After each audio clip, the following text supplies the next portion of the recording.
사랑과 은혜가 풍성하신 하나님, 참 감사합니다. 우리의 연약함과 우리의 죄악을 주님 아십니다. 오늘도 주님의 보혈을 의지하며 주님 앞에 나아갑니다.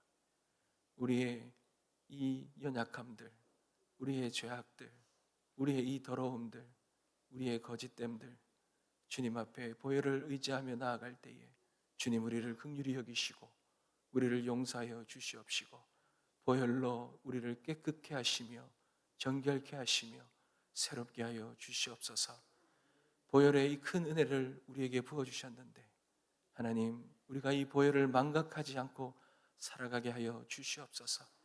주님의 몸된 교회, 주님의 몸된 이 십자가, 주님의 이 보혈을, 이 말씀을 우리가 온전히 따르며 살며 지키며 세워나가며 주님의 보혈이 헛되지 않는 삶 살아가게 하여 주시옵소서. 오늘도 주님의 은혜를 사모하며 주님 앞에 나아갑니다. 주님 말씀으로 우리에게 새 힘을 허락하여 주시고 오늘 기도로 나아갈 때에 주님 우리에게 만나 주시고 우리의 모든 기도를 들으시고 응답의 은혜를 허락하여 주시옵소서. 오늘도 귀한 마음을 담아 드리는 예물의 손길 위에 복의 복을 다하여 주시옵시고 간절한 기도의 제목들이 있습니다. 우리의 간절한 소망과 감사의 제목들이 있습니다. 하나님 들으시고 반드시 하나님의 살아계심을 보여주시옵소서. 역사하여 주시옵소서. 감사드리며 살아계신 예수님의 이름으로 기도드립니다. 아멘. 하나님께서 우리에게 주시는 말씀입니다. 요한계시록 12장 1절에서 17절 말씀입니다. 요한계시록 12장 1절에서 17절 말씀 함께 읽겠습니다. 하늘에 큰 이적이 보이니 해를 옷 입은 한 여자가 있는데 그 발 아래에는 달이 있고 그 머리에는 12별의 관을 썼더라.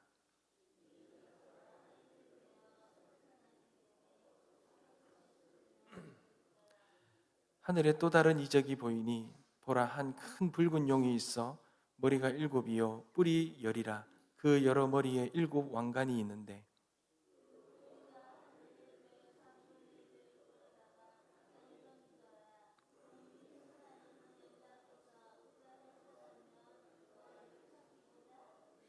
여자가 아들을 낳으니 이는 장차 철장으로 만국을 다스릴 남자라.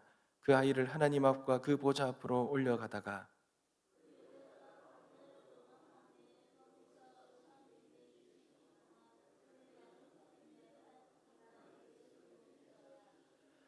하늘에 전쟁이 있으니 미가엘과 그의 사자들이 용과 더불어 싸울세. 용과 그의 사자들도 싸우나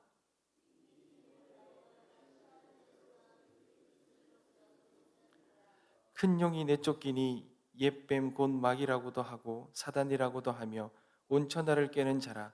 그가 땅으로 내쫓기니 그의 사자들도 그와 함께 내쫓기니라.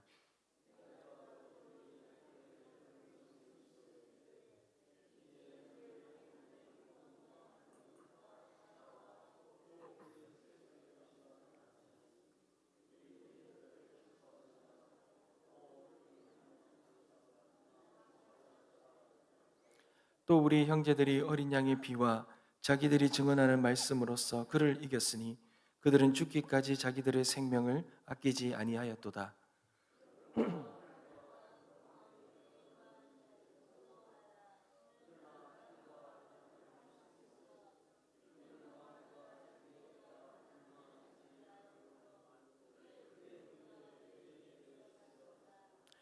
용이 자기가 땅으로 내쫓긴 것을 보고 남자를 낳은 여자를 박해하는지라.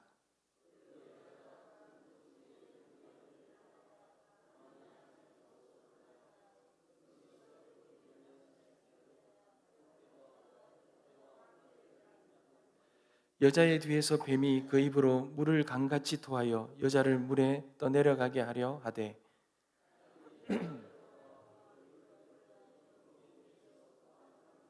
다 같이 읽겠습니다. 용이 여자에게 분노하여 돌아가서 그 여자의 남은 자손 곧 하나님의 계명을 지키며 예수의 증거를 가진 자들과 더불어 싸우려고 바다 모래 위에 서 있더라. 아멘. 사랑하는 성도 여러분, 과거에 우리 나라에 이 빨치산이라는 빨간 게릴라라는 그런 이 공산주의 이 유격대를 의미하는 그런 세력들이 있었습니다. 공산주의 무장 게릴라를 말하는 것입니다.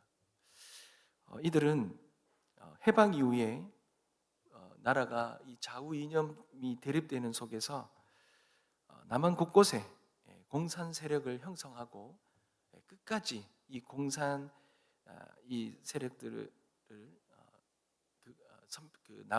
남한을 그렇게 점령하려고 끝까지 남아서 그렇게 게릴라 작전을 폈던 그러한 세력들을 말합니다. 이들은 이 전쟁 이후에 우리 50년대 우리 6.25 전쟁 때에 이미 북한이 이 남한에서 이제 북으로 물러가고 남북이 휴전선이 이루어졌음에도 불구하고 이 남한의 지리산이나 이런 곳에 남아서 끝까지 그들이 이 국군과 경찰과 충돌하면서 그들이 마지막까지 그렇게 그들의 이 항쟁했던 그런 자들이 이제 빨치산이라고 하지요. 여러분, 이들은 그 산 깊은 곳에 숨어서 낮에는 숨어 있다가 저녁에는 내려와서 이 민가를 습격하여서 먹을 것을 착취하고 사람들을 죽이며 그렇게 게릴라를 작전을 했었습니다. 이미 전쟁은 끝이 났지요. 그리고 공산주의자들은 이제 북으로 다 물려갔습니다. 이미 전쟁은 끝났지만 이들은 끝까지 남아서 그렇게 항쟁을 했던 것입니다. 투쟁을 했던 것입니다. 결국은 그들은 이제 다 소탕이 되었습니다. 국가가 국가 전복 세력으로 간주하고 토벌 작전을 펼치면서 그렇게 마지막까지 투항하지 않고 그렇게 했던 이 자들을 이제 다 섬멸시켰던 것입니다. 이미 전쟁은 끝났는데, 이미 대세는 결정이 되었는데, 이들이 마지막까지 끝까지 항쟁하면서 국민들의 피해를 입혔다는 것입니다. 사랑하는 성도 여러분, 우리가 요한계시록을 읽으면서 요한계시록이 여러 가지 상징하는 의미들이 있는데요. 특별히 이 마지막 시대의 이 상황을 설명할 때에 마치 빨치산과 같은 그러한 것으로 우리는 잘 설명할 수 있습니다. 여러분, 사단은 득세합니다. 사단은 여전히 역사합니다.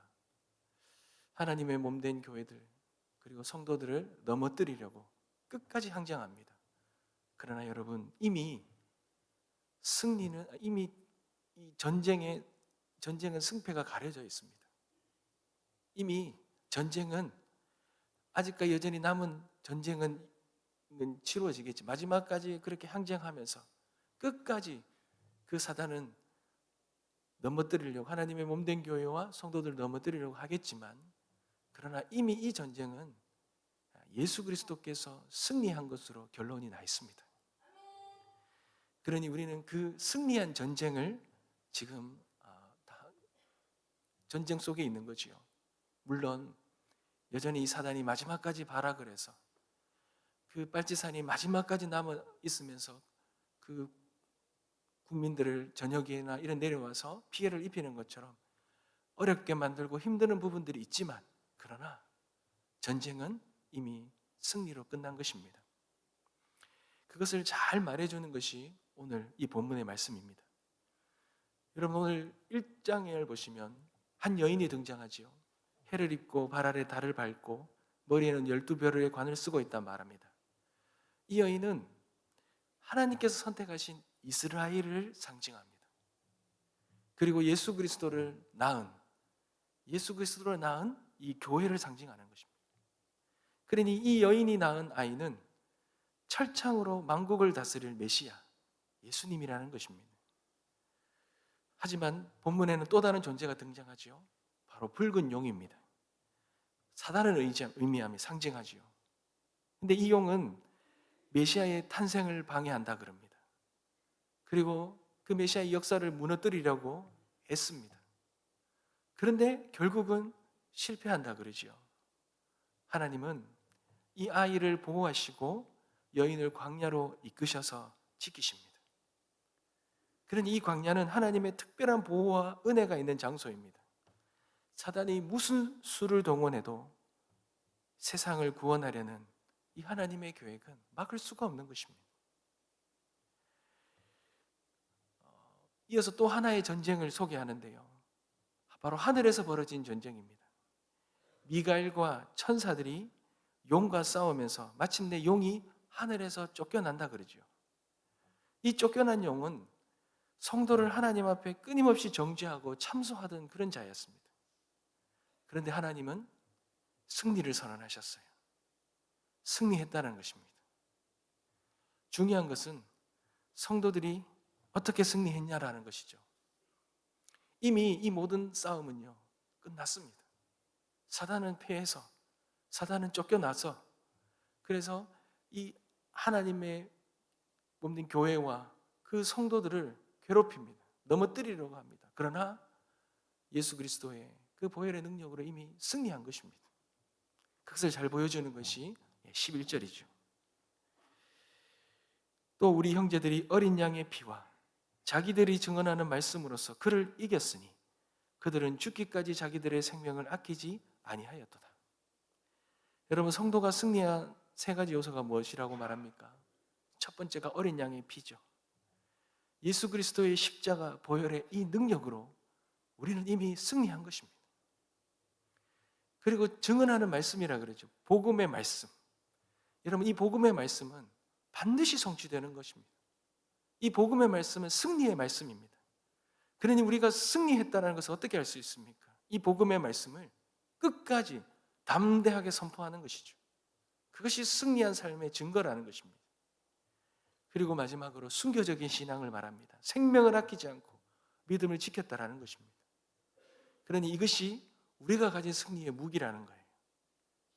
이 땅의 사단이 여전히 우리를 공격한다 할지라도 우리는 예수 그리스도의 보혈의 그 능력과 우리에게 이미 승리를 약속하신 이 복음과 그리고 우리가 생명도 아끼지 않는 믿음을 지키는 이 순교적 신앙을 통하여서 우리는 반드시 승리할 것입니다.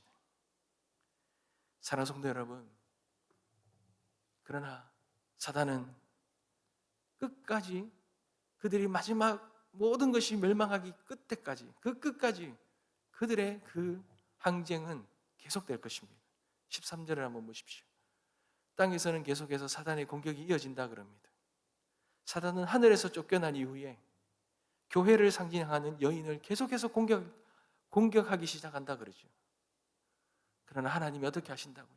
독수리의 날개로 이 여인을 보호하신다 그럽니다. 하나님이 교회를 보호하신다는 거예요. 사단의 공격을 무력화시킨다는 것입니다. 그러니 결국 용은 분노하여서 여인의 남은 후손이죠. 즉 오늘날 우리들의 성도들을 공격하고 흔들기로 작정합니다. 사랑하는 성도 여러분, 그러나 그 흔들림은 결국 넘어뜨리고 멸망시킬 수 없다라는 것입니다. 하나님의 계명을 지키며 그 복음을 붙들며 보혈의 그 능력으로 그 보혈의 십자가의 보혈의 그 주인공이신 예수 그리스도를 증거하는 그 믿음을 지키며 나아가는 그 하나님의 성도들, 그 교회들은 절대로 무너뜨릴 수가 없다는 것입니다. 사랑하는 성도 여러분, 우리가 깨달아야 할 중요한 진리가 바로 이것입니다. 우리가 싸우는 싸움은 이미 승리한 이긴 싸움입니다. 그러니 우리의 삶은 늘 전쟁터 같아도 때로는 낙심과 좌절이 우리를 찾아오고 때로는 교회와 가정과 우리의 삶에 여러 가지 어려움들이 있습니다. 시험이 다가옵니다. 직장에서도 우리의 건강의 문제에도 우리 자녀의 삶에도 경제적인 어려움에도 우리들을 여러 가지 압박할 때가 있다라는 거죠. 그러나 기억하십시오. 이 모든 싸움은 이미 승리한 싸움이라는 것. 예수께서 이미 십자가에서 사단의 권세를 끊으셨습니다. 그러니 우리를 끊임없이 참소하는 자의 그 소리에 절대로 흔들리지 마십시오. 왜냐하면 우리는 어린 양의 보혈로 이미 우리의 모든 죄에서 자유로워졌고 승리의 은혜를 누리고 있기 때문인 것입니다. 그러니 우리가 이미 승리한 삶을 살아가고 있다는 것, 여러분 잊지 마십시오. 그래서 우리는 늘 예수님의 보혈 안에 거해야 됩니다. 쓰러지고 실패해도 다시 일어나게 하는 것은 오직 예수 그리스도의 보혈뿐입니다. 그러니 죄책감과 정죄에 머물리지 말고 그리스도의 보혈의 피의 그 능력으로 우리가 붙들고 그렇게 담대하게 일어나시기 바랍니다. 실패했다고 해서 하나님은 절대로 우리를 버리지 않으십니다. 오히려 보혈의 능력으로 우리를 새롭게 하시는 분이 우리 하나님이십니다. 그러니 우리는 침묵하지 말고 우리에게 약속해 주신 이 말씀과 복음, 이 승리의 이 사실들을 증거하는 증거자로 살아가기를 소망합니다. 광야 같은 인생길에서 하나님의 보호하심을 신뢰하며 끝까지 믿음 지키고 우리 목숨 다하는 그날까지 그 예수 그리스도 보혈의 십자가의 은혜를 부어주신 그 보혈의 예수 그리스도를 믿음으로 바라보며 그렇게 담대하게 살아가는 우리 모든 성도님 되시길 주님의 이름으로 축복합니다. 기도하겠습니다.